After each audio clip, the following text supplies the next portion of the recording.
Hey, what's up everybody? It's a Red Baron 59 here, and today I've got for you 16 minutes of Battlefield Devastation. Now, I don't expect you to necessarily watch the gameplay, but it is all highlights. It's kind of like a montage mashup of clips from two separate gameplays last night, and one of the reasons why I kind of chose this was I think it's kind of my second part to what I had to say about just improving your gameplay overall. And I think Battlefield is a great example of some of the principles that I was talking about. And another thing I wanted to touch on is my personal belief that playing more than one shooter actually makes you better overall. I just don't think there's any other way it can be. I think the more that you play one particular game, I mean, yeah, you're going to get good at that one particular game, but I think that being good at more than one game makes you better at all games. And, I think that this is especially relevant. Battlefield teaches you things that CoD just doesn't teach you. And I think that it teaches you that thing about positioning I was talking about. Now, Search and Destroy does stress that a little bit, but Respawn and Call of Duty doesn't really force you to think that way. Now, in Battlefield, the maps are huge, and everybody knows this. And if you want to get a lot of kills, you really have to position yourself. You have to be in the right place to, take advantage of the spawns, get as many kills as possible, and just, dominate the game. There's just no other way to succeed in Battlefield. Now, you may do well. You may get a decent KD camping or whatever else. There are other strategies for general success in Battlefield and shooters in general. Probably, honestly, camping being the easiest of all methods to succeed at. But the main thing about playing Battlefield is it's really gonna make you think about where you need to be. Because the thing about this game, especially compared to BF4, is the time to kill is really, really low. So, and now, however, that's kind of strange because, like, at a long distance in this game, you do actually take quite a lot of hits to take somebody down. And a lot of that is relevant to, like, you'll notice whenever I die, and I kind of let you see some of my deaths there, that it shows you where you were hit. Because it wants to, it's like you died this quickly because you got shot here. Now, if, did you find it? Yeah, look back there. Okay. I need to clean them off and paint them. But... Now, if you if you're not positioned properly in this game, there's just really not a lot of ways that you're going to win a gunfight with multiple people. Now, if you take the time to position yourself in the correct place, and and you're prepared for multiple people, then you're going to win the fight. And that kind of involves defending an area a lot of times. Because realistically, you could argue that what I'm doing is kind of camping. But the way that Team Deathmatch works in this game is the spawns are incredibly chaotic. And you'll notice that I show a couple of portions where I spawn on the outside of the map. If you don't make it to the inside of the map, you're just destined to get your ass kicked the entire time. It's just the way it is. I mean, I don't care how good you are. People spawn so erratically on the outside of the map that if you're standing out there, you're just gonna die a lot. And I don't know what happened to that guy. He just vanished. I just wanted to make that point too. This dude just dipped. I guess he maybe hopped off the thing or went around this other way is what I imagine he did, because I got the assist counts as kill. But, and this is also a new move I make. But you'll notice that when I'm out here on the outskirts of the map, this is where everybody spawns in Battlefield Hardline and Team Deathmatches, all the way on the outside of the map. So if you're on the outside of the map, they may spawn to the left, right, or inside of the group of people that you're in. I mean, it happens all the time. So you're gonna get killed a lot. And it's funny because people just don't seem to learn from their mistakes. And that's something I was talking about the other day. It's pretty much a must that you learn from what you do wrong. And that applies to everything in life, including games. A lot of people ask, like, well, how do you, for tips and tricks, I think first and foremost, the most important thing is really just learning from what you did wrong. If you tried this a bunch of times and it didn't work out, then it's probably never going to work out.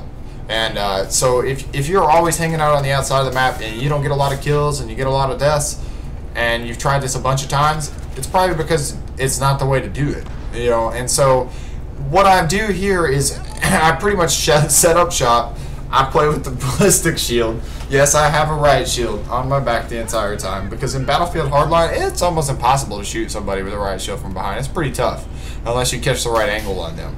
So I use the riot shield so that in team deathmatch, it's a little more difficult for somebody that spawns behind me to kill me. It at least gives me a potential chance to react and turn around and kill them, especially because in this game, drop shotting is not really a thing. You know, jump shotting is not really a thing. You can jump and turn, you can drop and turn, but there's a momentary pause between when you're going prone or when you're jumping and you can shoot your gun again. So it can sometimes help you, but a lot of times you're still going to die. So, you know, the kind of gameplay that you would see in CoD where people are rushing like crazy and just shitting on guys, jump shot and drop shot, doesn't really happen in this game. This game is really all about positioning. And I think that the kinds of principles, as I said, that this game teaches you, because you'll notice that I win a lot of these gunfights, and I attribute that, you know, probably to me being a little better than them for one, because the people aren't finding me, but definitely for two, it's got a lot to do with me positioning myself right, because if I had been anywhere else, yeah, they're all noobs, but you die pretty quickly in this game, and if I had been on the outside of the map, I would have died. And, you know, there's not, everybody in Battlefield's not bad. That's actually not true at all. You'll notice, like, if you see me pop up the scoreboard, that there is, like, 2 or 3 people on the other team that have a 2+ KD, and that usually is the way it goes. 2 or 3 people on both teams with over a 2, a couple of guys with around a 1, and a bunch of people that are negative. And that really is a reflector of the actual playlist population in any first-person shooter. There's always, you know, basically your guys with above a 2 KD tend to sit in the top 3% of most games. Your people with above a 1 AKD tend to sit in the top 5% of most games, and then your people with above a 1.5 tend to sit in the top 10%, and people above a 1.0 tend to sit in the top 15 or top 20 overall, depending on the shooter title. So that's pretty much the mathematical breakdown, and then everybody below a 1 tends to be the bottom 80 to 70% of the playlist population in any game. So, you know, that's what allows somebody to stand out, and I think that's another reason why Battlefield is pretty accurate in terms of public match gameplay. I mean, it doesn't actually try to put anybody in any lobby, but it just tends to, I guess, in a natural, biological type of way. I don't know how to explain this. Just people tend to end up in a balanced lobby, and it does balance people once they're in the lobby. And one of the ways that it restricts teams from being much too strong is it limits you to a 5-man party in matchmaking before the game, so that, you know, it's pretty much impossible for you to stack the odds too much in your favor, because honestly, if you got 5 beasts in Battlefield, you're pretty much guaranteed to win every single match if you guys play the objective. It doesn't really matter. You're never going to lose. And here's one of those moments where I should have reloaded. But essentially, I think that, long story short, that if you go out and you get another game that is very different from what you're used to, and you get used to it, and you spend the time, you know, because a lot of people just immediately say, oh, this fucking game sucks. And a lot of people will probably say that about Battlefield right now, that Battlefield sucks, CoD is the shit. And, you know, but at the same time, they say CoD sucks all the time. I've never had any complaint about this game. The only thing I don't like is that they brought Call of Duty elements into this Battlefield title. But this particular game, it's different. It gives you a nice change of pace. Now, I don't play it as much as I play CoD, but I do enjoy it, and it's a different type of game, and it requires you to think more. You have to really be smart. Like, you'll notice I'm paying attention to where he's at on the minimap, and I'm really trying to play this engagement well. I'm pre-firing his door, da-da-da-da, and it just forces you to really think about how you would stay alive, and it's because it's what you call a military shooter. It's more realistic. You die a lot faster. You know, if you're not cautious, you're just never going to do well, and you have to position yourself just like you would in real life, because you're not going to see a soldier running around panic knifing terrorists. It just doesn't work that way, you know. And so this is more of a simulation type game, while Call of Duty is what you refer to as arcade shooter, a sandbox shooter, if you will. Well, all of them are sandboxes, because sandbox just refers to like large or small maps that are set.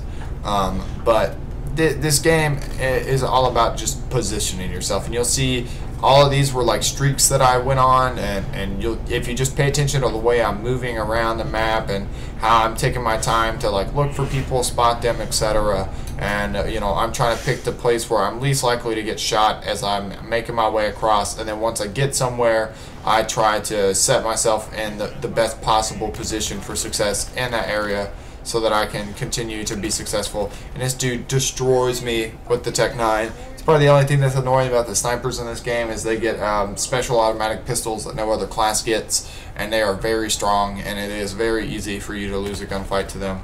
But beyond that, that pretty much is everything that I learned from this game. It's just positioning, and I find that it definitely helps me a lot in CoD. You know, because I was right there. I didn't run into that building. I stayed kind of lower down on the stairs so that it was just a little bit less of my body that's exposed, making it just a little bit harder for me to get killed.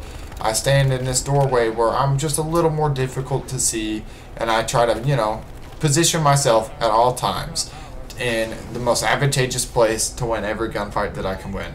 And I think this pretty much summarizes everything I have to say. I do think, and I really would like to stress this, that it's important to play more than one game if you really want to step your game up in the game that you play. It just forces you to adapt. The more difficult of an environment, more alien of an environment you put yourself in, the more you're going to have to think about what you're doing. And in the long run, thinking is what allows you to adapt and get better and, you know, be more successful in different types of situations and engagements in the long run. And I hope you guys enjoy this commentary, and I hope you don't hate me too much for posting this, because I know it seems like every time I post one, somebody drops a dislike, and I guess that's the way it's got to be. But I really do feel that it's important to diversify what you do, and I think it also makes the game that you love the most more fun, because you take a break from it here and there. And I mean, I think it's just like, you know, basketball players that go and play football in the summertime just to do something a little different. Guys that play soccer going out and playing ultimate frisbee. Everybody's got to diversify their lifestyle and what they do every day if they want to keep life fresh and enjoyable in any type of activity you pursue. And that's all I have to say, guys. I hope you like it, and if you like the video, I guess drop a like and comment if you have any questions. Subscribe if you want some more, and I'll see you next time.